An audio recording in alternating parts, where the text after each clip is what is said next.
त्यावेळेस मी पाहिलं होतं जनसमुदाय त्यांच्या पाठीशी किती मोठा आहे आणि हे कुटुंब जे आहे आज शिवसेनेमध्ये आलंय. नाशिकमध्ये शिवसेनेला अधिकचं बळ यांच्या प्रवेशामुळे आणि यांच्या कार्यकर्त्यांच्यामुळे नक्की मिळेल. त्याचबरोबर एका प्रभागापुरतं एका पॅनलपुरतं मर्यादित त्यांचं काम नाही, तर भारतरत्न डॉक्टर बाबासाहेब आंबेडकरांचे विचार आणि त्यांचं जे काही एक नेटवर्क आहे ते इतरही संपूर्ण अनेक भागांमध्ये अनेक पॅनलमध्ये बाबासाहेबांचे अनुयायी राहतात आणि या सगळ्यांशी त्यांचे जवळचे संबंध आहेत. सर्व लोकांशी जनतेशी नाळ जुळलेली आहे. हा सर्वसामान्य जनतेतला कार्यकर्ता आहे आणि त्यामुळे त्यांचं मी मनापासून स्वागत पुन्हा एकदा करतो. आणि नाशिक अधिक मजबूत, शिवसेना अधिक मजबूत यांच्या प्रवेशामुळे झालेली आहे आणि त्यांनी जो विश्वास दाखवला आहे त्या विश्वासाला सार्थ करण्याचं काम आमचे सर्व पदाधिकारी या ठिकाणी करतील आणि म्हणून त्यांच्या पाठीशी शिवसेना खंबीरपणे उभी राहील आणि मी देखील त्यांच्या पाठीशी उभा राहीन अशा प्रकारची खात्री आपल्याला मी देऊ इच्छितो. त्याचबरोबर छत्रपती संभाजीनगरचे मनसेचे जिल्हा प्रमुख सुमित खांडेकर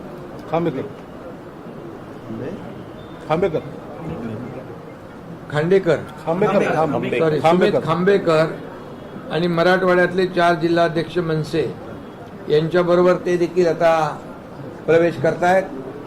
त्यांचंही मी मनापासून या ठिकाणी स्वागत करतो. इथून पुढे एकच मिनिट त्यांचं एक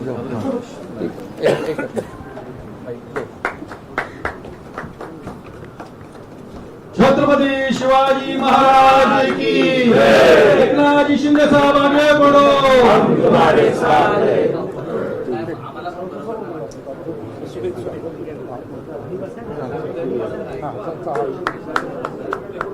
जोरदार टाळ्या वाजवून आपण प्रवेशाचं स्वागत करूया.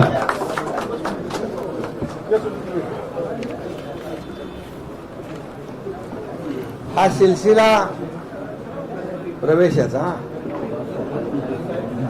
हा गेले 3.5 वर्षापासून सुरू आहे. आज युती झालेली आहे दोन्ही ठाकरे बंधूंची, त्यावरती तुमची काय प्रतिक्रिया आहे? महापालिका निवडणुकीच्या संदर्भात उद्धव ठाकरे आणि राज ठाकरे यांची युती झालेली आहे. खरं म्हणजे लोकशाहीमध्ये युती आघाड्या होत असतात, पण काही युत्या राज्याच्या आणि जनतेच्या भल्यासाठी होत असतात. जसं आमची महायुती या ठिकाणी गेले 3.5 वर्ष काम करते या महाराष्ट्राला पुढे नेण्यासाठी, विकासाकडे नेण्यासाठी, लोकाभिमुख कल्याणकारी योजना राबवण्यासाठी. परंतु आता झालेल्या युत्या सत्तेसाठी, खुर्चीसाठी आणि आपलं अस्तित्व टिकवण्यासाठी. आतापर्यंत तुम्हीच मीडिया दाखवायचे कोण कुणाच्याबद्दल काय म्हणायचं ते जरा बघा. आणि युती कुणाशी झाली तरी सुद्धा महायुती या महाराष्ट्रामध्ये मजबूतीने उभी आहे. आम्ही लोकसभा महायुतीने जिंकलोय, विधानसभा महायुतीने जिंकलोय. झालेल्या नगर परिषदामध्ये महाविकास आघाडीच्या सगळ्या एकूण टोटल जागा आल्या नगराध्यक्षाच्या, त्यापेक्षा एकट्या शिवसेनेच्या आमच्या सगळ्यात जास्त जागा आल्या. त्यामुळे अशा युत्या मला वाटतं या सत्तेसाठी, स्वार्थासाठी आणि आपलं अस्तित्व टिकवण्यासाठी, ज्यांचा काही म्हणतात ना कुणाचा जीव कुठं असतो पोपटामध्ये, तर काही लोकांचं ते मुंबईकडे सोन्याची अंडी देणारी कोंबडी म्हणून पाहतात. आता अंडी खात होते, आता कोंबडी कापायसाठी आले असतील.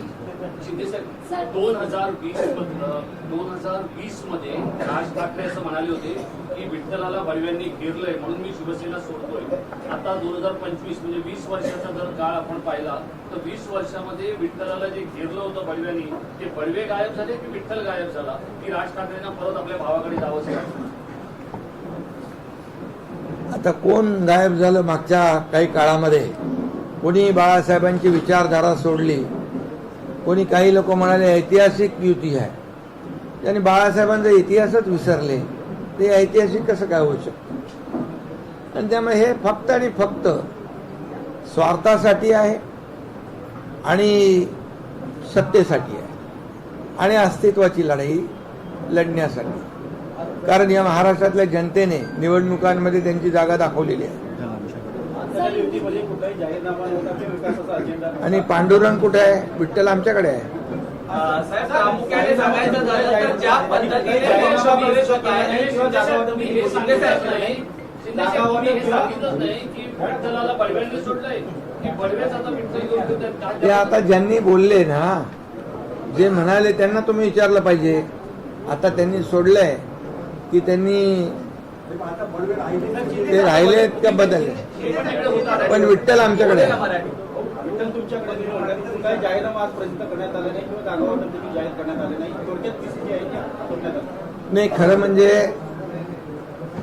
मी आपल्याला एवढंच सांगतो, तुम्ही प्रश्न विचारला पाहिजे होते, मुंबईचा अजेंडा काय आहे, विकासाचा अजेंडा काय आहे. खऱ्या अर्थाने विकासावर मला वाटतं मी ऐकलं की एकही शब्द या प्रेसमध्ये बोलला गेला नाही. आणि आम्ही तर विकासाचा अजेंडा घेऊन चाललाय, ते सत्तेचा अजेंडा त्यांच्याकडे आहे. शिंदेसाहेब ज्या फक्त सत्ता आणि सत्ता सत्ता मिळवण्यासाठी, खुर्ची टिकवण्यासाठी, खुर्ची मिळवण्यासाठी बाळासाहेब. आता असली काय नकली काय नगर परिषदेच्या निवडणुकीमध्ये लोकांनी दाखवलं, विधानसभेच्या निवडणुकांमध्ये लोकांनी दाखवलं. आणि आम्ही विचारधारेला घेऊन पुढे चाललोय. आमचा अजेंडा विकास आहे, आमचा अजेंडा डेव्हलपमेंट आहे. मुंबईच्या विकासावर इतके वर्ष ज्यांनी सत्ता भोगली, आजच्या पत्रकार परिषदेमध्ये एकही शब्द उच्चारला, मुंबईसाठी काय केलं एकतरी काम सांगावं. आणि आम्ही सांगतो, मुंबईकर हा मुंबईच्या बाहेर फेकला गेला, याचं कारण कोण? सगळ्या डेव्हलपमेंटचे प्रकल्प कुणी अडवले, त्यामध्ये कोण आहे? आणि हे सगळं करत असताना आमचा अजेंडा आहे मुंबई बाहेर गेलेला मुंबईकर, फेकला गेलेला मुंबईकर, बदलापूर, अंबरनाथ, वांगणीपर्यंत, इकडे वसई, विरार, नालासोपाऱ्यापर्यंत त्याला पुन्हा मुंबईत आणण्याचं काम आम्ही करणार आहोत. यासाठी आम्ही क्लस्टर योजना, पुनर्विकास योजना, ओसी देण्याचा निर्णय घेतला. 20,000 बिल्डिंगला आम्ही पगडी मुक्त मुंबई करण्याचा निर्णय घेतला. आम्ही फनेल झोन मधले रिडेव्हलपमेंटचा निर्णय घेतला.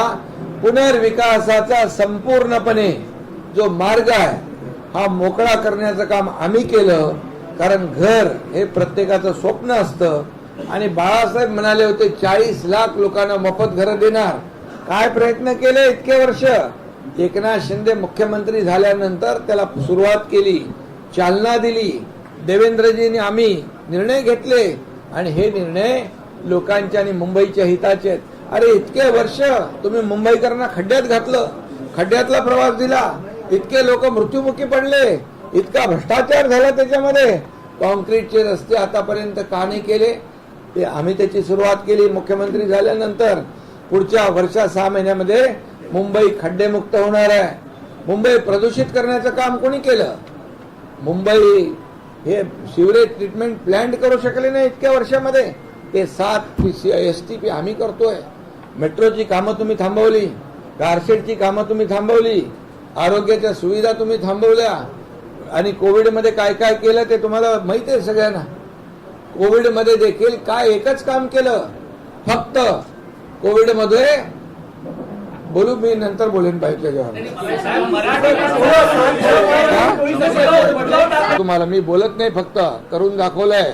रमाबाई आंबेडकर नगर 17,000 घरांचा प्रकल्प आम्ही मार्गी लावलाय. काम चालू झालेलं आहे. 17 URP तयार केलेत मुंबईमध्ये क्लस्टर, आणि लाखो लोकांना 35 लाख लोक या संपूर्णपणे टप्प्याटप्प्याने या सर्व हक्काची घरं त्यांना आम्ही देणार आहोत. काय त्यांच्याकडे अजेंडा? बोलले एकतरी शब्द विकासावर? पोरं पळवणारी टोळी सक्रिय असल्याचं पोरं पळवणारी टोळी सक्रिय असल्याचं एकत्र येण्यासंदर्भात पोरं पळवणारी टोळी सक्रिय असल्याचं म्हटलंय राष्ट्रपती. राज्यातील पोरं पळवण्याची टोळी सक्रिय अरे जे आपली पोरं सांभाळू शकत नाही ते मुंबई काय सांभाळणार, राज्य काय सांभाळणार? मराठी माणसाला सोबत येण्यासंदर्भात देखील साथ घातलेली आहे उद्धव ठाकरेंनी. कसं पाहता? मराठी माणूस आता आठवला? मराठी माणूस जेव्हा मुंबईच्या बाहेर फेकला गेला, मराठी माणसाचं खच्चीकरण झालं, तेव्हा मराठी माणूस आठवला नाही. जेव्हा निवडणुका येतात तेव्हा बोर्ड लागतात, मुंबई महाराष्ट्रापासून तोडणार, मुंबई मराठी माणसापासून तोडणार. अरे मराठी माणसाचं खच्चीकरण, एक तरी गिरणी कामगाराला घर दिलं? आम्ही 12,500 लोकांना घरं दिली. 1 लाख गिरणी कामगारांना आम्ही घरं देणार आहोत. 35 ते 40 लाख लोकांना टप्प्याटप्प्याने या क्लस्टरच्या योजनेमध्ये घेणार आहोत. हा योजना तुमच्याकडे? इतके वर्ष तुम्ही काम केलं, इतके वर्ष सत्ता गाजवली, काय केलं मुंबईकरांसाठी? मुंबईकर सुज्ञ आहे, मुंबईकर सुज्ञ आहे. या निवडणुकीमध्ये त्याला विकास पाहिजे. आज जर पाहिलं तर एवढे वर्ष केलं मुंबईमध्ये एक तरी म्हणजे एक तरी असा मोठं उद्यान झालं? आम्ही केलं. महालक्ष्मी रेस्कोर्सची 125 एकर जागा घेण्याची हिंमत कोणी दाखवली? आमच्या सरकारने केलं. 170 एकर कोस्टलची जागा मिळून 300 एकरचं मोठं सेंट्रल पार्क आम्ही करतोय. त्याचं सादरीकरण तुम्हाला आम्ही दाखवलं. 300 एकरचा मुंबईमध्ये वर्ल्ड क्लास जागतिक दर्जाचा सेंट्रल पार्क, ऑक्सिजन पार्क या मुंबईकरांसाठी कोण देत आहे? कधी विचार आला असं?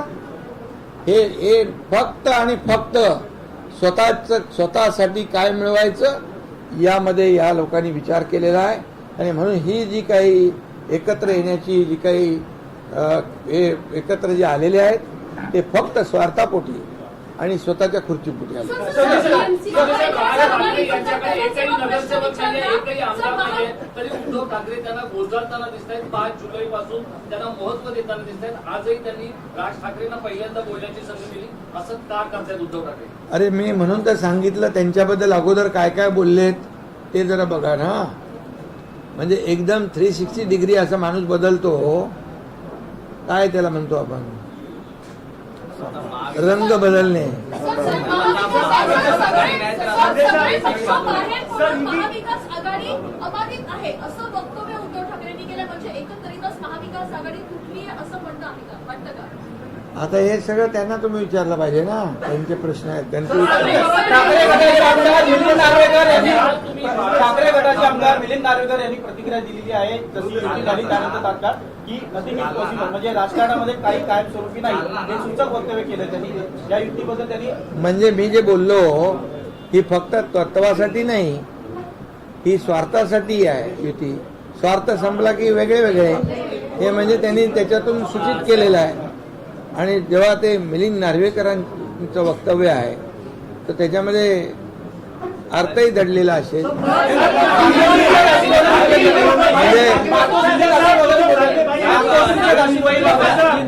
आता ते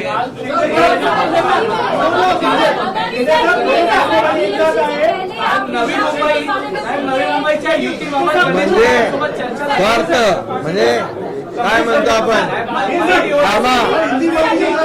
अरे बाबा, कामापुरता मामा, काम संपलं का? तुम क्या म्हणतो त्याला हिंदीमध्ये?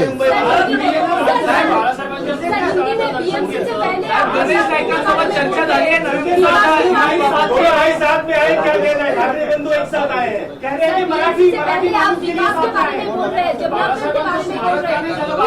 उद्धव और आज के एक होने के पीछे वोट कैलकुलेशन है क्या? कोई मुस्लिम वोट काउंसलिंग करने का कोई अटेम्प्ट है? विकास नहीं, सिर्फ वोट कैलकुलेशन. ये विकास का नहीं है, ये कुर्सी का किस्सा है, ये सत्ता का किस्सा है, ये वोट का लालच, वोट की नीति है, ये नोट की नीति है। उनको क्या चाहिए? इतने साल उन्होंने सत्ता भोगी है, क्या मुंबई के लिए किया है? ये मुंबई कर तो मुंबई के बाहर भाग गया, उसको बाहर जाना पड़ा। इसके जिम्मेदार कौन से बिल्डर हैं, वो कौन से प्रकल्प रखड़े जो प्रलंबित है? मैं जब मुख्यमंत्री बना तब हमने निर्णय लिया कि जो मुंबई के बाहर चला गया है उसको जाना पड़ा मजबूरीवश, उनको फिर मुंबई में लाने के लिए हमने SRA रीडेवलपमेंट और क्लस्टर रीडेवलपमेंट का निर्णय लिया है। मुझे खुशी है कि रमाबाई अंबेडकर नगर 17,000 घरों का प्रकल्प शुरू हो चुका है, 160 करोड़ रुपया भाड़ा उनको मिला है और आज वो प्रकल्प शुरू हुआ। बारी बारी से 17 प्रोजेक्ट ऐसे मुंबई में होंगे और हमारे बाला साहब ठाकरे जी का जो सपना था मुंबई स्लम फ्री मुंबई करना, 40 लाख लोगों को घर देना, ये क्या किया उन्होंने इतने साल में? इसकी शुरुआत हमने की है क्योंकि बाला साहब ठाकरे जी के विचार को हम आगे बढ़ा रहे। तो उन्होंने जो जो कहा है वो हम सब करेंगे, उतनी हिम्मत हमारे में है। और महायुति सरकार जो है ये लोगों के लिए है, कुर्सी के लिए नहीं है। ये सिर्फ कुर्सी है, ये सत्ता हथियाने के लिए। ये सोने का अंडा देने वाली मुर्गी मुंबई ऐसे तरीके से देखते हो, उनको क्या लेना देना नहीं, मुंबई वासियों से नहीं, मराठी मानुष के साथ नहीं, उनको सिर्फ चाहिए कुर्सी। और लोग जान चुके हैं इतने सालों में मुंबई के लिए क्या किया है। ये एक तो काम बताए, हम 10 काम बता दें। साढ़े 3 साल में क्या किया है हम बताते हैं क्या किया है। नहीं तो उन्होंने बताया। झालेला आहे नवी मुंबई संदर्भात काही आप लोग राज ठाकरे ने कहा है कि भारतीय जनता पार्टी और शिवसेना नाम नहीं किया कि कह रहे कि आज बच्चा चोर बहुत घूम रहे हैं मुंबई में। अरे आप लोग बच्चे अपने नहीं संभाल सकते तो मुंबई क्या संभालेंगे, राज्य क्या संभालेंगे? पहले बच्चे को तो संभालो। नवी मुंबई सुटलंय का साहेब? नवी मुंबई अगर बच्चों की बात किया तो मैं कहता हूँ मुंबई कर जो है सच्चे लोगों के साथ है, काम करने वालों के साथ है, जो हमने करके दिखाया है। हम बोलते नहीं, करते हैं। करण्यापूर्वीची पत्रकार परिषद सुरू झाली त्यावेळेला पत्रकार परिषदेची सुरुवात करताना संयुक्त महाराष्ट्र चळवळीचा संदर्भ जो आहे तो देण्यात आला, मंगल कलश जो आणण्यात आला त्याचा संदर्भ देण्यात आला। राजकीय पक्षाची युती होते मात्र संयुक्त महाराष्ट्र लढ्याचा संदर्भ याला जोडण्यात आला। ज्यांनी मुंबईत भ्रष्टाचाराचा कळस केला, अरे कोविड मध्ये खिचडी पण नाही सोडली। अरे त्यांना 200 ग्राम का 250 ग्राम खिचडी द्यायची होती, ते वजनात तरी का पाप केलं मापात? तुम्ही डेड बॉडी बॅग मध्ये पैसे खाल्ले, खोटं कोविड सेंटर उभं केलं, म्हणजे तुम्ही आतापर्यंतच्या इतिहासामध्ये रस्त्यामध्ये, डांबरामध्ये, मिठी नदीमध्ये, गाळामध्ये सगळीकडे, पण तुम्ही कोविडमध्ये पण भ्रष्टाचाराचा ज्यांनी कळस केला त्यांनी मंगल कलशच्या बद्दल बोलावा। मंगल कलश एकदम मोठा विनोद है। आज की प्रेस कॉन्फ्रेंस में मुस्लिम समाज के मौलाना आए थे, जमीयत उलेमा हिंद के मुंबई के अध्यक्ष सिराज खान, उनका कहना है कि मराठा और मुसलमान मिलकर ठाकरे को जिताएंगे। अब मुसलमान पूरा समाज उनके साथ है, उद्धव ठाकरे के साथ है।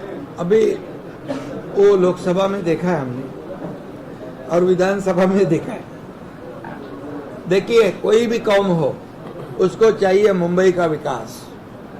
ये सिर्फ जो है ये सत्ता हथियाने के लिए सब जो है चालू है, ये कोशिश चालू है। जिनको भर भर के गालियां दे रहे थे, जिनको भर भर के बाहर से निकाल दिया। पता चला अभी स्टेज देख के, प्रेस कॉन्फ्रेंस का स्टेज देख के पता चला कि टारगेट मुस्लिम वोट से, attempt to consolidate Muslim vote. मैं एक ही बात बताऊंगा, हमारी लाडली बहन योजना है ना, ये सब उनका जो कारोबार है, उनका जो विधानसभा में उन्होंने तो सब सरकार बनाया था। विधानसभा से पहले क्या बोल रहे थे? इसको अंदर करो, उसको अंदर करो, इसको बर्फ की लादी पे सुलाओ। लेकिन हमारी लाडली बहनों ने बरोबर उनको महायुतीच्या निवडणुकीच्या तुमची घोषणा नेमकी कधी होणार आहे? नवी मुंबईचं गणित सुटलंय का? गणेश नाईकांसोबत आपली काही चर्चा झाली आहे का? बिलकुल झाली आहे आणि आम्ही महायुतीने मुख्यमंत्र्यांची माझी चर्चा झाली. रात्री रवींद्र चव्हाण अध्यक्ष प्रदेशाध्यक्ष त्यांच्याशी झाली. आजही मुख्यमंत्री महोदयांशी माझी चर्चा झालेली आहे. आम्ही आमचा अजेंडा डेव्हलपमेंट आहे, त्यामुळे आम्ही विकासाच्या मुद्द्यावर एकत्र लढतोय. नव्या मुंबईच्या बद्दल गणेश नाईक साहेबांशी देखील चर्चा झाली आणि तेही विकासाच्या मुद्द्यावर यावेळे म्हणजे सकारात्मक आहेत. त्यामुळे आमचा अजेंडा आहे, आमचा अजेंडा ओनली डेव्हलपमेंट शिंदे साहेब, दिघे साहेबांपासून गणेश नाईकांचा ठाण्याच्या आणि संदर्भाचा आम्ही विकास करतोय. आता बघा नव्या मुंबईतून दररोज 45 विमानं टेक ऑफ घेणार उद्यापासून. गणेश नाईकांची भेट झाली. अरे आमचं टेक ऑफ बघा आणि त्यांचं लँडिंग बघा. आज पहाटे 4 वाजेपर्यंत तुमची चर्चा झाली आहे महायुतीच्या जागा वाटपासंदर्भात. त्या संदर्भात काय माहिती आहे? रवींद्र चव्हाण साहेब, गणेश नाईकांबरोबर तुमची भेट झाली हे खरं आहे का? अरे भेटलो आम्ही, काय खरं आहे काय त्यात काय, भेटलो, आमची बैठक झाली, चर्चा झाली आणि आमचं त्यांचंही नव्या मुंबईच्या विकासाच्या बद्दल ते पॉझिटिव्ह आहे. साहेब, मात्र जालन्यामध्ये शिवसेना बोलवून आज ही भाजप पहाटेपर्यंत येत चर्चा झाली नाहीये. तुमची महायुतीच्या संदर्भात. प्रदीर्घ चर्चा झाली, 4 ते 5 तास चर्चा झाली जागा वाटपावरती महायुतीची. महायुती एका विचारधारेतून झालेली आहे. ही महायुती टेम्पररी नाही आहे. जसं तुम्ही मगाशी काय म्हणाले, कोणी राजकारणामध्ये परमनंट नाही हे त्यांनी सूचक वक्तव्य केलंय. म्हणजे यूज अँड थ्रो,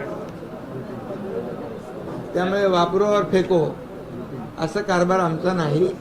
आमची युती झाली अटलजी, अडवाणीजी, बाळासाहेबांनी युती केलेली आहे. आता आमचे एनडीएचे प्रमुख आदरणीय प्रधानमंत्री नरेंद्र मोदीजी आहेत. ते देशाला पुढे नेत आहेत. देश आर्थिक महासत्तेकडे चाललाय आणि महाराष्ट्राचं योगदान त्याच्यामध्ये फार मोठं व्हावं अशी आमची अपेक्षा आहे. आणि म्हणूनच जनता आज आमच्या कामाची पोचपावती देत आहेत. म्हणून मगाशी मी म्हटलं काय याच्यामध्ये की महाविकास आघाडीची अख्खी टोटल मिळून पण शिवसेने एवढी होत नाही. मग आता कोण असली, कोण नकली, कोण अजून काय काय सच्चा झूट आहे, कोण आहे. जालन्यामध्ये मात्र युती होताना पाहायला मिळत नाहीये. जालन्यामध्ये युती होताना पाहायला मिळत बघा आमची आहे डेव्हलपमेंटची युती, त्यांची आहे सेटलमेंटची युती. आता तुम्ही समजून घ्या काय बीजेपी ने जो नारा दिया था बटेंगे तो कटेंगे, उसी नारे को उन्होंने रिपीट करते हुए मराठी मानुस को कहा है कि अगर मराठी मानुस बढ़ेगा तो खत्म हो जाएगा. मराठी मानुस तो हमारे साथ है ना, विकास के मुद्दे पे साथ में है. मराठी मानुस के लिए तो हम कर रहे हैं सब कुछ, मुंबई कर के लिए कर रहे हैं. ये सब जो है हमारा एजेंडा एकदम साफ है. मुंबई का विकास, अटल सेतु से जाते हो आप लोग, कोस्टल रोड से जाते हो कि नहीं, मेट्रो में भरते कि नहीं? तो करो 20 मिनट में पहुंचते हो जिधर 2 घंटे लगते हैं. और एंट्री पॉइंट तो 7 महीने फ्री कर दिया है ना टोल, उतना तो आप एहसान मानो. चलो 25 साल से आप लोगों की सत्ता थी बीएमसी पर, हमेशा आप लोग 100 से ज्यादा सीटों पर लड़े हैं. तो क्या इस बार भी शिवसेना जो है 100 से ज्यादा सीटों पर लड़ेगी बीएमसी चुनाव में? कौन सी? आपली अरे बाबा हमारी महायुति है. हमारे महायुति में एक विकास का एजेंडा लेकर हम जा रहे हैं. कौन कितना लड़ता है ये लड़ाई उसमें सामने वालों में है, वो स्वार्थ की लड़ाई है. हमारी विकास की लड़ाई है. लोगों के जीवन में जो मुंबई कर को जो सुविधा देना है उस पर हम ये चुनाव लड़ रहे हैं. इसलिए हम महायुति मजबूती से लड़ेंगे और महायुति मजबूती से जीतेंगे.